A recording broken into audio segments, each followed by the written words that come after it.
Bonjour, moi c'est Arda. Je voulais savoir comment on intègre les établissements basés sur le sport. Merci.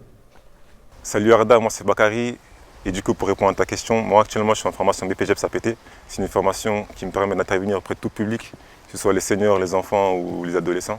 C'est activité physique pour tous. APT, ça signifie ça du coup. Pour intégrer du coup le BPGEPS APT, ce qu'il faut, c'est soit tu passes par Parcoursup, soit sinon c'est une formation qui est sélective. Donc tu as une épreuve écrite et une épreuve orale, et tu as aussi des TEP, c'est des tests pratiques. Tu as un parcours mobilité et tu as un test Luc Léger. La formation, elle se fait en alternance, donc il y a une partie en structure, il y a une partie en entreprise.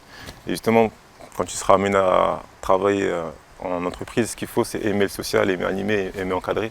Donc ce qui serait bien, ce serait quand même avoir un petit bagage d'encadrement ou d'animation avant.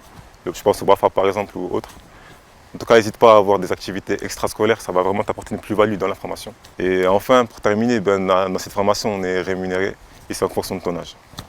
Voilà Arda, j'espère avoir répondu à ta question. Salut Arda, moi c'est Thibaut, je suis en deuxième année de STAPS. L'an dernier j'étais avec Bakary, qui est du coup aussi passé par notre formation, et ce que je voulais te dire par rapport à ce qu'il a pu te dire aussi, c'est qu'au niveau de STAPS, l'entrée est plus simple, il y a beaucoup moins d'accès sur le physique, contrairement à ce qu'on pourrait penser en STAPS.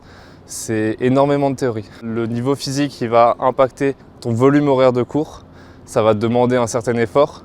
Mais en termes de notes à la fin, si tu as même un 18 sur 20 en sport, tu n'es pas sûr d'avoir ton année. C'est la seule chose à prendre en compte. C'est pour ça aussi qu'il y a beaucoup de personnes qui viennent en STAPS et qui repartent. Donc moi, en te donnant cette précision, j'espère que tu ne vas pas te baser seulement sur le sport pour choisir STAPS. On a aussi beaucoup de cours de sciences, des cours de psychologie, des cours de physiologie. On a des cours de méthodologie qui ressemblent un petit peu à de la psycho. C'est très général, beaucoup plus qu'on pourrait le penser. Et même si on est toujours centré sur le sport, il faut être prêt à être un petit peu touche à tout. Du coup, pour l'intégration en STAPS, c'est beaucoup moins sélectif que sur les BPGEPS, des EGEPS, des ESGEPS. C'est très accessible. On est quasiment tout le monde qui passe parce que c'est un vœu que beaucoup de personnes vont faire. Donc tu pourras te retrouver assez bas dans la liste selon tes résultats. Mais en général, la liste, elle va quand même chercher assez loin.